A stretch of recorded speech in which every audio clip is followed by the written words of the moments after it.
Jika ditanya, apa buku yang paling banyak mengubah kehidupan saya, maka bisa saya jawab salah satunya adalah buku ini.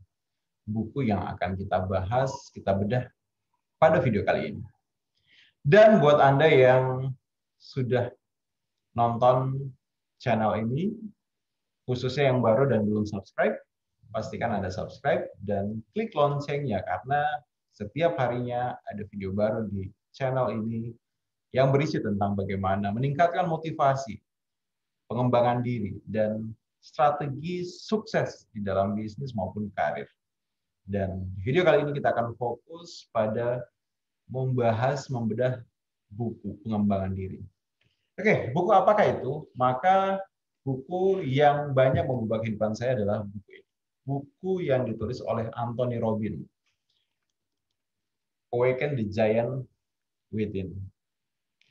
Apa yang spesial dari buku ini? Mungkin sebelumnya saya ingin membahas tentang siapa yang menulis buku ini. Karena siapa yang menulis buku inilah yang kemudian cukup banyak mengubah kehidupan saya, cukup banyak kemudian menginspirasi saya dan mendorong saya untuk berada di profesi yang saya geluti sekarang, mencapai berbagai macam hal yang telah saya peroleh, yaitu Anthony Robbins.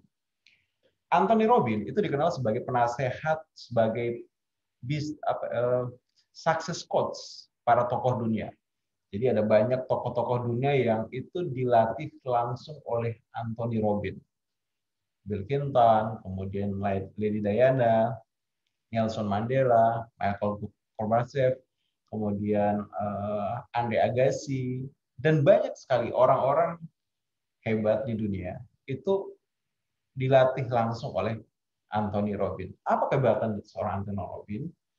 Anthony Robbins adalah orang yang mampu memadukan berbagai macam ilmu psikologi dan kemudian meramunya sehingga menjadi satu langkah-langkah efektif di dalam bagaimana mengubah potensi diri, mengoptimalkan apa yang kita punya dan kemudian memaksimalkan hasil dari yang ingin kita capai. Dan buku Awaken Design Within adalah sari dari apa yang kemudian beliau ajarkan di dalam pelatihan-pelatihannya. Awaken the Giant Within, membangunkan raksasa yang ada di dalam diri. Sebenarnya adalah sebuah judul yang cukup bombastis, namun realitanya inilah yang sebenarnya dilakukan oleh buku ini. Buku ini banyak menyadarkan kita tentang sesungguhnya apa potensi yang ada di dalam diri kita, sesungguhnya kemampuan apa yang kita punya dan belum kita optimalkan. Dan yang paling penting adalah di sini ada banyak cara praktis yang diajarkan untuk bagaimana kita bisa memaksimalkan potensi yang telah kita miliki untuk kita optimalkan di dalam kehidupan ini. Buku ini secara umum terdiri dari 3 bagian, ya ada 3 bagian, yaitu tentang bagaimana mendayagunakan kekuasaan Anda, kemudian tentang pengendalian diri, sistem penguasaan, dan 7 hari membentuk hidup Anda. Ya, dan ada bonus lagi sebenarnya, yaitu pelajaran tentang takdir. Saya beli buku ini tahun 2004 ya, 7 April 2004, dan mari kita bahas apa yang menarik dari buku ini. Nah, di bagian awal, pada bab 1, ada satu quote menarik yang dituliskan oleh Anthony Robbins yang diambil dari kutipan Benjamin Disraeli. Bunyinya seperti ini. Orang yang konsisten percaya terhadap cita-cita. Dan orang yang tidak konsisten percaya terhadap peluang. Nah, ini adalah satu tonjokan kuat buat kita, di mana terkadang kita melihat hidup ini adalah berkaitan dengan peluang, kesempatan demi kesempatan. Artinya, ketika kita menginginkan sesuatu, maka sesungguhnya yang paling banyak berperang adalah apakah kita punya peluang terhadap hal itu. Namun sesungguhnya banyak orang sukses telah membuktikan bahwa yang paling penting dalam kehidupan ini bukanlah adakah peluang atau tidak, tapi adakah tindakan konsisten kita terhadap mewujudkan apa yang kita inginkan. Karena itulah yang kemudian menjadi kunci. Ketika kita konsisten, maka apapun yang kita cita-citakan akan kita capai. Namun, ketika kita melihat setiap pencapaian itu hanyalah terkait dengan peluang, maka ini yang akan kemudian membuat kita tidak konsisten di dalam melakukannya. Oke, dan di bab 1, hal yang menarik yang ada yaitu adalah tentang bagaimana caranya kita meningkatkan kualitas hidup kita. Setiap orang pasti ingin kualitas hidupnya meningkat, menjadi lebih sejahtera, menjadi lebih sehat, menjadi lebih kaya, menjadi lebih bermanfaat, menjadi lebih dikenal masyarakat luas, dan itu adalah hal yang naluriah. Itulah adalah hal yang sifatnya normal. Setiap orang ingin itu. Namun pertanyaannya adalah bagaimana caranya. Nah, di dalam buku ini Anthony Robbins menunjukkan beberapa cara yang itu penting dan kalau kita lakukan akan bisa sangat membantu kita untuk dalam bagaimana meningkatkan kualitas hidup kita. Ada paling tidak, kata Anthony Robbins, 3 langkah saja yang sebenarnya yang butuh kita lakukan untuk bagaimana meningkatkan kualitas hidup kita. Yang pertama, yaitu tingkatkan standar hidup. Tingkatkan standar hidup. Setiap kita itu hidup berdasarkan standar yang kita yakini. Pas buat kita, cocok buat kita, sesuai buat kita. Dan permasalahan utama adalah standar hidup yang kita yakini itu jauh banyak dipengaruhi oleh lingkungan sekitar kita. Inilah kenapa kemudian orang-orang yang lahir di keluarga miskin itu cenderung lebih struggle di dalam bagaimana mengubah hidup dikarenakan sesungguhnya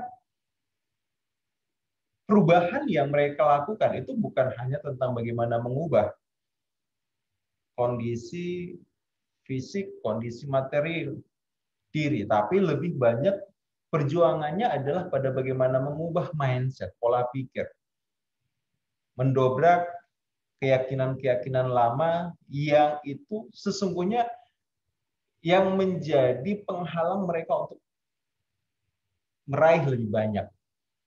Sebagai contoh misalnya seperti ini. Ketika kita hidup di lingkungan yang dimana untuk mendapatkan uang itu adalah sebuah hal yang butuh perjuangan besar. Orang-orang di sekitar kita itu jualan sayur. Nah, setiap satu ikat sayur yang mereka jual itu ditukar dengan nilai 2.000. Dan untuk bisa mendapatkan uang 20.000 artinya mereka harus bisa menjual 20 ikat sayur. Maka bisa dikatakan bahwa perjuangan untuk mendapatkan 20.000 itu sesuatu yang cukup berat. Dengan kata lain, mereka harus kemudian menanam sayur, kemudian menunggu sekian lama, setelah itu dipanen, setelah dipanen pun kemudian harus dijual, menunggu pembeli, sekian banyak barulah kemudian terkumpul 20.000. Nah, kamu bisa bayangkan, anak yang hidup di sekitar mereka yang berjuang keras untuk mendapatkan uang 20.000 hingga 50.000, tentunya akan kemudian punya mindset, punya cara berpikir bahwa mencari uang itu sulit, menemukan uang itu hal yang berat. Angka 20.000, angka 50.000 itu adalah sesuatu yang besar sekali dan butuh usaha keras untuk mewujudkan hal itu. Dan inilah yang kemudian salah satu hal yang bisa menjadikan itu sebagai standar hidup, bahwa ya saya standar hidupnya adalah berusaha berjuang mendapatkan penghasilan untuk bisa ada di angka 20.000 per hari, 50.000 per hari adalah hal yang normal, hal-hal yang standar buat saya. Nah, kemudian belanja, menghasilkan mengeluarkan uang, mungkin maksimal yang bisa saya keluarkan itu adalah 100.000, 200.000, dan 200.000 adalah jumlah yang sangat-sangat besar. Sehingga standar kehidupan kita berada di batasan di mana keyakinan-keyakinan orang di sekitar kita ada.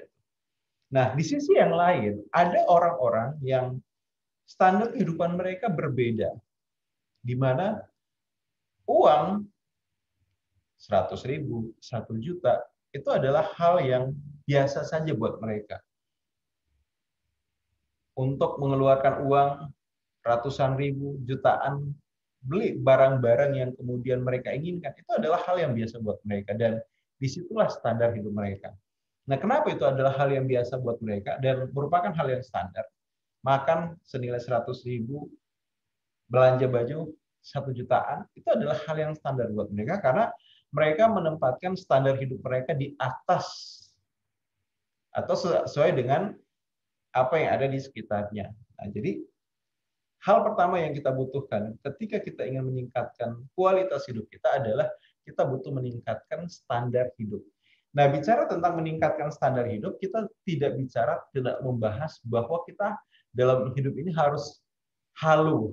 Akan tetapi lebih pada bagaimana kita menjadi orang yang berani, ya, berani dulu untuk bermimpi besar, berani dulu untuk bercita-cita tinggi, berani dulu untuk bisa keluar dari zona keyakinan yang ada, berani dulu untuk melompati standar-standar yang ada di sekitar kita. Karena hanya dengan cara itulah kemudian kita bisa melakukan yang namanya perubahan.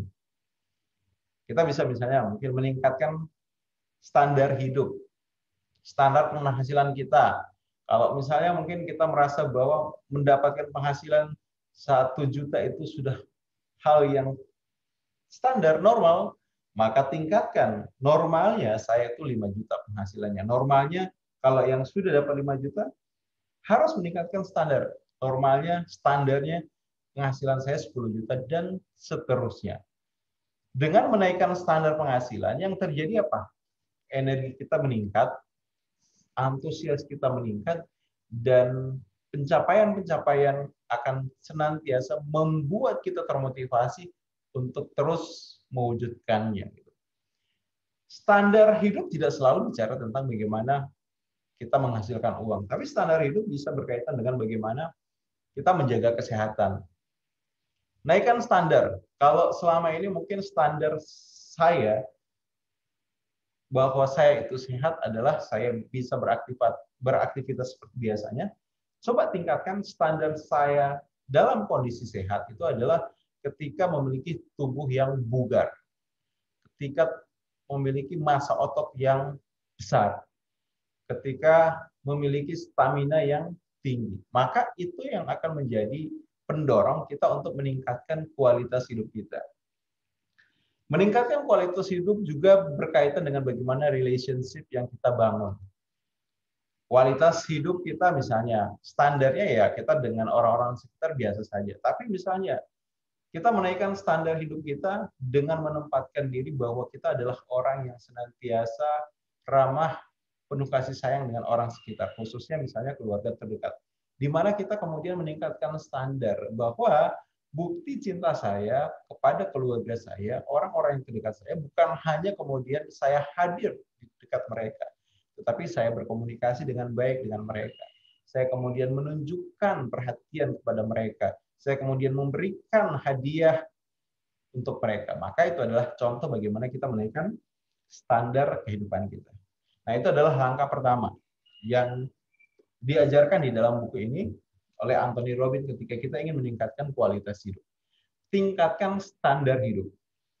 Nah, langkah yang kedua adalah kita butuh bagaimana mengubah keyakinan.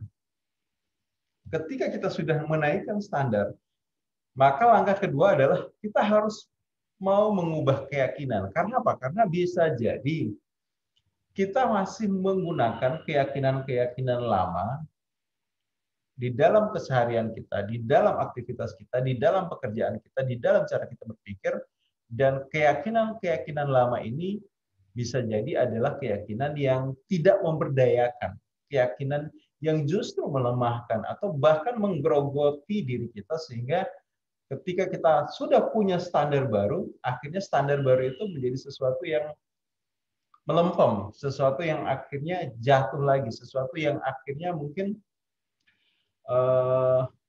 ditolak oleh diri kita karena keyakinan kita. Nah, sebagai contoh misalnya seperti ini, kita butuh mengubah keyakinan. Keyakinan kita terhadap apa? Misalnya uang. Gitu. Jangan sampai kita sudah menaikkan standar kita dengan menaikkan standar penghasilan kita, standar uang yang kita ingin dapatkan, tapi kemudian di dalam diri kita masih ada keyakinan bahwa uang itu adalah sumber masalah. Uang itu adalah akar dari kejahatan. Uang itu adalah setan. Uang itu bisa membuat orang bertikai. Uang adalah penyebab orang cerai. Uang adalah umpan untuk membuat orang jahat datang ke rumah. Nah, bayangkan kalau misalnya kita hidup dengan keyakinan-keyakinan seperti itu, maka sesungguhnya yang terjadi, kita akan kemudian mengalami konflik. Di satu sisi kita ingin kualitas hidup kita meningkat, standar hidup kita naikkan, tapi di sisi lain, di bawah sadar kita, ada keyakinan-keyakinan yang membatasi itu, membuat apa yang kita inginkan itu adalah sesuatu yang justru dianggap hal yang berbahaya bagi otak kita, bagi diri kita. So, kita harus ubah keyakinan. Nah, pastikan keyakinan-keyakinan yang tidak memberdayakan tadi itu bisa kita singkirkan, kita ganti dengan hal yang memberdayakan. Misalnya apa? Terkait dengan uang tadi.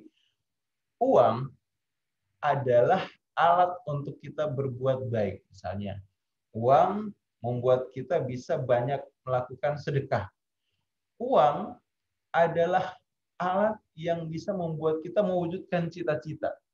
Dengan uang, kita bisa membahagiakan keluarga kita. Uang bukanlah segalanya, tapi segalanya membutuhkan uang. Maka dengan demikian, secara otomatis antara aktivitas kita menaikkan standar hidup dan kemudian ketika kita sudah ubah keyakinan dan keyakinan itu selaras dengan standar hidup yang baru kita miliki, maka yang terjadi kita akan punya raksasa di dalam diri yang sudah kita bangunkan untuk kemudian mewujudkan apa yang kita inginkan tadi. Nah, mengubah sistem keyakinan merupakan titik tolak mengubah hidup kita. Kamu harus punya kepastian untuk memenuhi standar baru sebelum benar-benar bertindak. Jadi ya kita butuh keyakinan yang tepat pada standar baru yang kita punya agar kemudian kita bisa punya langkah yang tepat di dalam bertindak. Keyakinan mantap adalah kekuatan yang akan menunjang kesuksesan kita. Ya, keyakinan yang mantap yang akan menjadi penunjang kesuksesan kita. Orang-orang yang sukses, orang-orang yang berhasil adalah orang-orang yang punya keyakinan kuat terhadap apa yang dia lakukan. Keyakinan yang besar terhadap apa yang dia sedang kerjakan. Dan dengan keyakinan itu, mereka ibaratnya seperti mesin yang tidak pernah haus. Seperti roda yang tidak pernah berhenti. Mereka selalu punya energi dan semangat untuk mewujudkan apa yang mereka cita-citakan. Mereka senantiasa bisa tetap konsisten untuk memperjuangkan apa yang mereka cita-citakan. Nah, kita masuk ke langkah ketiga. Nah, langkah ketiga, kata Anthony Robbins, untuk bisa mempertahankan komitmen, kita butuh strategi di dalam bagaimana mencapai hasil. Nah, satu keyakinan utama adalah jika standar ditetapkan lebih tinggi dan Anda yakin, maka strategi bisa Anda rumuskan. Jadi, ketika standar hidup kita sudah naikkan, kemudian kita punya keyakinan bahwa kita bisa mencapai itu, maka kita akhirnya akan bisa mewujudkan strategi apa yang akan kita gunakan. Nah, strategi paling baik adalah mencari model peran dan menimba ilmu darinya. Ya, jadi ini di buku ini sebenarnya diajarkan kita bahwa kalau kita ingin capai sesuatu, maka strategi yang paling cepat untuk bisa kita capai sesuatu itu adalah kita cari orang yang telah lebih dahulu. Cari orang yang telah lebih dahulu meraihnya, mendapatkannya itu, memperolehnya. Kenapa? Karena ketika kita sudah ketemu orang yang pernah lebih dulu mendapatkan atau meraihnya, dan kita bisa belajar darinya, maka kita ibaratnya akan dimudahkan untuk mencapai apa yang kita inginkan dengan cara hanya cukup apa? Mengikuti langkah-langkah yang dia lakukan itu. Mengikuti pola-pola yang sudah dia kerjakan. Ya, jadi strategi paling baik adalah cari model, memodel orang yang sudah berhasil di bidang itu. Pelajari apa yang dilakukan, apa yang dipercayai, dan bagaimana mereka berpikir. Inilah cara efektif dan menghemat waktu karena kita tidak perlu mempraktikkan sendiri terlebih dahulu. Nah, sukses itu ada polanya. Ibaratnya kalau kita mau ke Roma, itu ada banyak jalan. Nah, kita hanya butuh pilih salah satu jalan. Ya, tentunya misalnya jalan yang kita inginkan adalah jalan yang termudah. Pertanyaannya adalah bagaimana kita tahu jalan yang termudah, jalan yang tercepat, jalan yang terbaik untuk kita mencapai sukses. Ya, kita butuh bertanya pada orang yang sudah pernah mencapai Roma, mencapai sukses yang kita inginkan. Ada satu quote yang saya sangat sukai, bunyinya begini. Bukti paling valid bahwa sesuatu itu mudah untuk kita capai. Bukti paling valid bahwa sesuatu itu possible, sangat mungkin untuk kita wujudkan, adalah ketika sudah ada orang lain yang terlebih dahulu, yang sudah lebih dahulu mencapai hasil yang kita inginkan. Dengan kata lain apa? Kalau ada orang yang sudah kaya lebih dulu, maka kaya itu adalah hal yang bisa kita wujudkan. Kenapa? Karena sudah ada contohnya orang yang kaya lebih dahulu. Kalau ada orang yang sudah pernah ke bulan, maka untuk bisa ke bulan itu bukanlah hal yang mustahil. Itu sesuatu yang bisa kita lakukan. Kenapa? Karena sudah ada orang yang pernah ke sana. Sehingga strategi paling baik ya adalah bagaimana kita memodel orang dari bagaimana cara dia melakukan sesuatu, mempercayai sesuatu, dan bagaimana cara mereka berpikir. Di dunia ini, banyak orang tahu apa yang harus dilakukan. Setuju ya? Namun, hanya sedikit yang benar-benar mengerjakan apa yang diketahui. Karena mengetahui saja tidak cukup. Kita harus bertindak. Poinnya di sini. Tahu caranya tidak menjamin kita langsung bisa mencapai apa yang kita inginkan. Tapi dari tahu caranya dan kita praktekkan, kita lakukan, maka itulah yang kemudian membuat kita bisa mencapai apa yang kita inginkan. Nah, di langkah ketiga, kita butuh senantiasa. Setelah menaikkan standar hidup, memiliki keyakinan, kita ubah strategi-strategi di dalam pendekatan kita mencapai sukses, hingga akhirnya kita bisa mendapatkan apa yang kita inginkan. Kemudian hal lainnya yang menarik di dalam buku ini adalah diajarkan tentang bagaimana caranya kita meningkatkan kualitas hidup dengan memfokuskan penguasaan 5 pokok permasalahan hidup. Yang pertama adalah mengendalikan emosi. Nah, menurut Anthony Robbins, sukses besar seseorang sangat ditentukan adalah pada kemampuan dia di dalam mengendalikan emosi. Emosi atau emotion itu bisa kita artikan sebagai singkatan dari energi to motion. Kekuatan untuk bergerak. Nah, emosi ini bisa menjadi sesuatu yang bisa membuat kita sukses, namun bisa juga membuat kita gagal. Tinggal tergantung bagaimana kita menggunakannya. Kalau kita bisa menggunakannya secara tepat, secara benar, mengendalikan emosi ini dengan baik, maka emosi ini itu akan bisa mempercepat kita mencapai sukses. Tapi kalau kita gagal di dalam mengendalikan emosi, maka bisa jadi emosi inilah yang menghambat menjadi faktor penahan kita untuk sukses. Contoh emosi bisa membuat kita lebih cepat sukses bagaimana? Misalnya emosi kita untuk bisa mencapai ya apa yang kita inginkan. Obsesi misalnya, terobsesi untuk mencapai yang kita inginkan. Itu kan juga emosi, perasaan yang menggebu-gebu. Nah, itu kalau kita jaga, kita bawa dengan baik, maka akan membuat kita jadi berenergi. Tapi kalau misalnya emosi yang muncul adalah emosi sedih, emosi takut, emosi marah, emosi kecewa, maka yang terjadi justru kita bisa jadi tidak kemana-mana. Yang kedua, yaitu adalah pengendalian fisik. Anthony Robbins bilang bahwa seperti ini, antara pikiran kita, perasaan kita, dan tubuh kita itu saling berkaitan, saling terhubung. Sehingga kita butuh senantiasa bagaimana bisa mengendalikan fisik kita, menjaga fisik kita senantiasa bugar, senantiasa dalam kondisi fit, senantiasa berada dalam kondisi puncak. Kenapa? Karena ketika kita dalam kondisi prima, maka pikiran kita pun akan jauh lebih fresh, perasaan kita pun jauh lebih positif, dan kita bisa secara maksimal menggunakan tubuh kita, pikiran kita, perasaan kita untuk mencapai tujuan.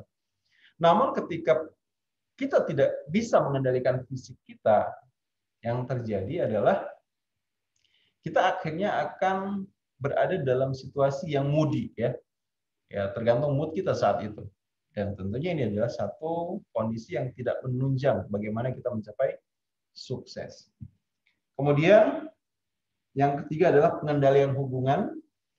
Kalau kita ingin bagaimana kualitas hidup kita menjadi lebih baik, kita butuh bisa mengendalikan hubungan kita, mengendalikan relationship kita dengan orang-orang di sekitar, memastikan bahwa segalanya harmonis, win-win solution, dan kemudian dalam kondisi yang saling menunjang, saling mendukung, saling memberi support satu sama lain.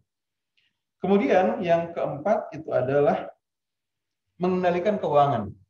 Nah, banyak orang yang mungkin mudah untuk mendapatkan uang, tapi sedikit orang yang bisa mengendalikan keuangan yang dia punya, sehingga dari keuangan yang dimilikinya, dia bisa melipat gandakannya untuk meraih untung yang lebih besar. Orang dengan mental kaya dan orang dengan mental miskin sama-sama dikasih uang 1 juta. 1 tahun kemudian bisa berbeda. Orang kaya 1 juta, 1 tahun bisa jadi menjadi 1 miliar. Tapi orang miskin 1 juta tidak perlu menunggu 1 tahun. 1 jam saja bisa jadi dia kemudian akan kehilangan uang 1 jutanya. So, butuh bagaimana kita belajar mengendalikan keuangan. Dan kemudian yang terakhir adalah kita penting untuk bagaimana belajar bisa mengendalikan waktu. Karena waktu kita hidup itu tidak panjang dan tidak tahu kita sampai kapan kita akan hidup. Akan tetapi yang bisa kita lakukan adalah kita perlu berhasil di dalam bagaimana mengendalikan waktu yang kita punya. Menjadikan setiap waktu yang kita punya itu produktif dan kemudian bisa kita maksimalkan untuk pencapaian-pencapaian meningkatkan kualitas hidup kita.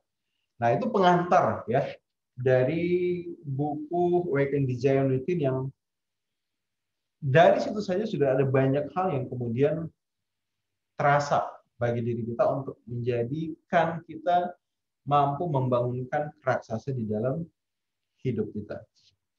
Nah, oke, kita lihat lagi lainnya. Apa yang menarik dari buku ini? Nah, di sini ada quote menarik. Orang menderita sebelum saatnya akan lebih menderita dari yang seharusnya. Nah, kadang-kadang kita itu gagal di dalam mengendalikan pikiran kita, sehingga kegagalan kita di dalam mengendalikan pikiran kita membawa kita pada perasaan yang tidak memberdayakan. Karena tadi pikiran kita mempengaruhi perasaan, perasaan kita mempengaruhi tindakan kita. Nah, jadi ketika kita menderita sebelum waktunya menderita, maka kita akan jauh menderita setelah waktunya tiba. Contoh misalnya, sebelum tampil public speaking kita sudah menderita dengan berbagai macam pikiran negatif yang kita munculkan. Takut ditolak, takut ditertawakan, takut lupa, takut kemudian diejek dan sebagainya.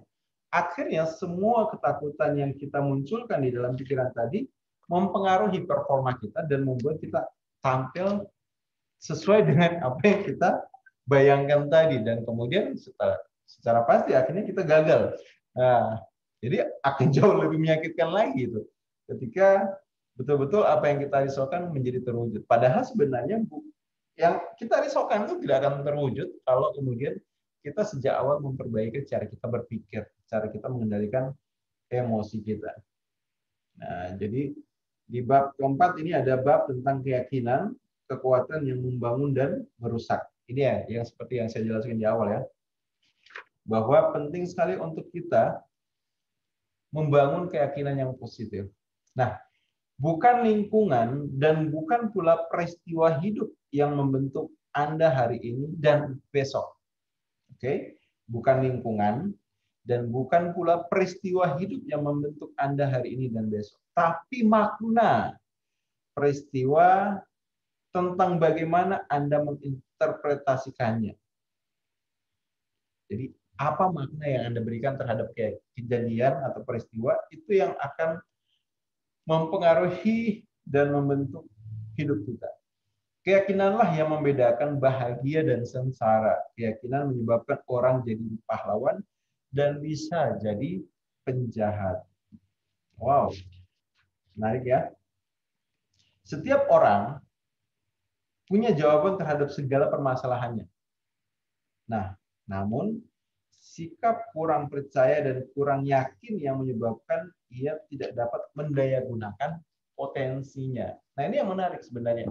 Di dalam diri kita itu sudah ada potensi apapun yang kita butuhkan untuk meraih sesuatu. Bahkan kita punya semua jawaban yang kita butuhkan untuk kemudian mewujudkan apapun yang kita inginkan. Ada satu kisah menarik di mana seorang ayah bilang kepada putranya yang baru berusia 5 tahun seperti ini. Nah, kamu itu bisa mewujudkan apapun yang kamu inginkan. Kamu adalah orang hebat. Kamu punya semua yang kamu butuhkan untuk bisa mewujudkan apapun yang kamu inginkan. Ingat hal itu. Kemudian si ayah pergi dan kemudian si anak melanjutkan bermain. Dia naik sepeda. Ketika naik sepeda, dia kemudian mengikuti satu jalur yang ternyata di jalur itu ada sebuah batu besar yang menghalangi jalan sepedanya. Si anak ini kemudian mencoba menabrakkan sepedanya ke batu itu, tapi batunya tidak bergeming. Dia turun dari sepedanya, kemudian dia coba dorong batu itu, tidak bergeming juga. Dia coba angkat, tidak bergeming juga.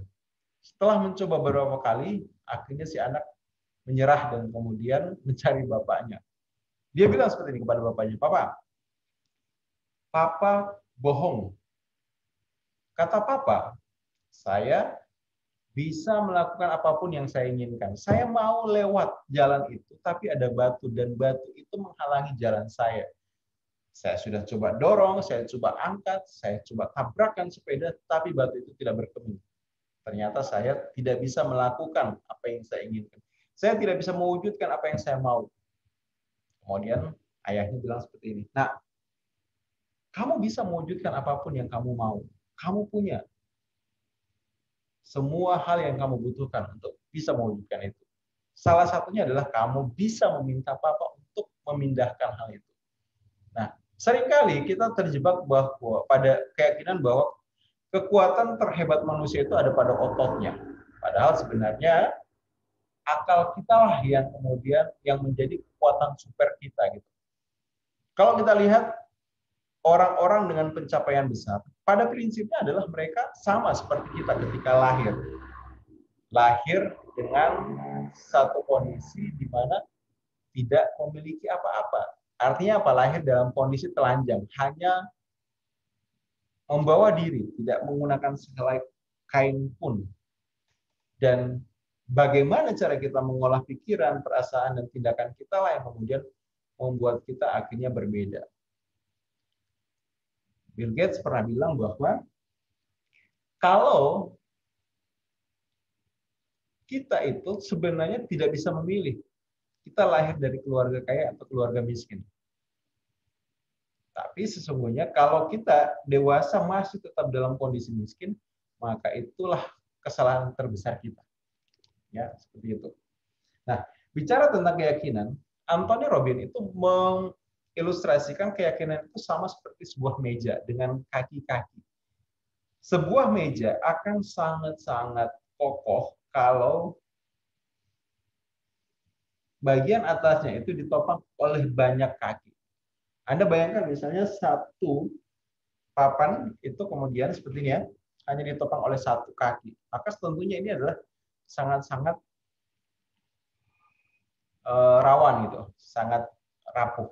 Tapi kalau kita kemudian tempatkan 4 tiang, maka ini akan jauh lebih kokoh. 5 tiang, 10 tiang, 100 tiang akan jauh lebih kokoh. Nah, cara kerja keyakinan pun seperti itu. Jika kita ingin punya keyakinan terhadap satu hal, maka kita harus menopang keyakinan kita dengan hal-hal yang kemudian mendukung. Dan semakin banyak yang mendukung, maka semakin banyak hal yang kemudian bisa kita yakini terhadap hal itu. Sebagai contoh misalnya seperti ini. Kita meyakini bahwa kita bisa menjadi orang kaya raya. Maka apa yang butuh kita lakukan? Kita lihat keyakinan bahwa ada nggak orang dengan latar belakang keluarga seperti kita yang bisa kaya? Oh ada. Itu adalah satu apa namanya? Satu tiang penyangga. Kemudian ada nggak orang yang kemudian bekerja ataupun terjun di dalam bisnis yang kita kerjakan yang kemudian dia bisa membesarkan bisnis dan membuat dia kaya? Oh ternyata ada. Itu menjadi kaki yang lainnya. Ada nggak pengalaman kecil di masa lalu yang saya berhasil mewujudkan sesuatu? Itu adalah kaki lainnya. Kemudian ada nggak pesan orang tua yang mengatakan bahwa kamu adalah anak hebat yang bisa membuat apapun yang kamu inginkan terwujud? Ada. Maka carilah berbagai macam bukti pendukung yang itu semakin menguatkan keyakinan yang kamu miliki agar kemudian bisa menjadi orang yang punya keyakinan utuh di dalam melakukan apapun yang diinginkan. Kemudian kita lihat lagi apa yang menarik. Oke, nah ini saya buat catatan kecil ya dari kepercayaan yang menguatkan. If you think you can, you can. Nah, kejujuran adalah kunci sukses. Setuju? Kemudian, konsisten adalah anak tangga menuju ke puncak sukses. Kalau kita konsisten, maka kita semakin dekat pada sukses. Kejujuran adalah induk dari kepercayaan. Kalau kita mau dipercaya, maka kita harus jujur. Kepercayaan merupakan modal terpenting dalam bisnis, hubungan, dan keluarga. Aku adalah manusia unik yang diturunkan untuk melakukan pekerjaan besar. Dan aku terlahir untuk menjadi orang besar. Nah, itu adalah beberapa kepercayaan yang saya masukkan ke dalam diri, saya carikan faktor-faktor penunjang yang kemudian bisa menopang diri untuk kemudian menjadi orang yang lebih percaya diri. Nah, luar biasa buku ini, Awaken the Giant Within. Membangkitkan potensi diri secara praktis mengontrol mental, fisik, emosi, dan keuangan dalam sekejap. Oke, nah semoga sharing saya pada video kali ini bermanfaat buat kamu di dalam bagaimana mengembangkan potensi diri, menggali kemampuan yang ada di dalam diri dan mengeksekusinya untuk kemudian terwujud, membuat kualitas hidup jadi lebih baik. Buku ini sudah ada versi terbarunya, silakan jika berminat. Saya tidak jualan, tapi bisa dicari toko buku terdekat. Oke, terima kasih. Sampai jumpa di seri video lainnya.